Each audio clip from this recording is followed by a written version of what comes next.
സംസ്ഥാനത്ത് postal voting അട്ടിമറിക്കാനുള്ള ശ്രമം എന്ന പരാതിയാണ് ഉയരുന്നത്. കോൺഗ്രസ് ജീവനക്കാരുടെയും അധ്യാപകരുടെയും സംഘടനയാണ് പരാതിയുമായി രംഗത്ത് വന്നത്. മാർച്ച് 31 മുതൽ വോട്ടിംഗ് സൗകര്യം ഒരുക്കുമെന്ന് അറിയിച്ചിരുന്നുവെങ്കിലും നടപ്പിലായില്ല എന്നും ജീവനക്കാർ ആരോപിക്കുകയാണ്. KPCTA തെരഞ്ഞെടുപ്പ് കമ്മീഷന് പരാതി നൽകിയിട്ടുണ്ട്.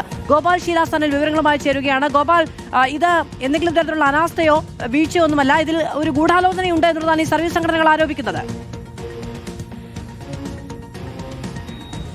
അതെ മാധു, തീർച്ചയായിട്ടും സംസ്ഥാനത്തെ വിവിധ ഇടങ്ങളിൽ ഇതുവരെ തപാൽ വോട്ടിംഗ് സംവിധാനം അതിൻ്റെതായ രീതിയിൽ പ്രവർത്തിച്ച് തുടങ്ങിയിട്ടില്ല. ആ വിഷയത്തെ ഇപ്പോൾ രാഷ്ട്രീയ പ്രേരിതമായിട്ടുള്ള ഇടപെടൽ എന്ന ആരോപണവുമായി സമീപിച്ചിരിക്കുകയാണ് KPCTA എന്ന കോൺഗ്രസ് പ്രതിപക്ഷ അധ്യാപകരുടെ സംഘടന.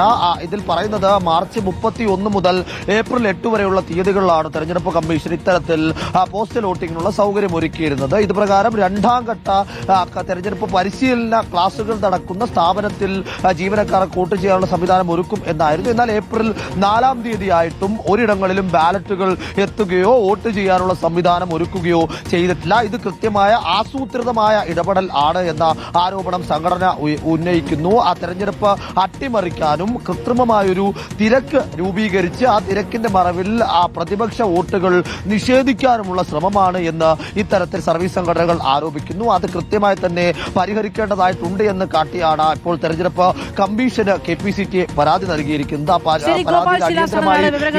എല്ലാ മേഖലകളിലും ഇതുപോലെ തപാൽ വോട്ടുമായി ബന്ധപ്പെട്ട പ്രതിസന്ധി ഉണ്ടാവുകയാണ്.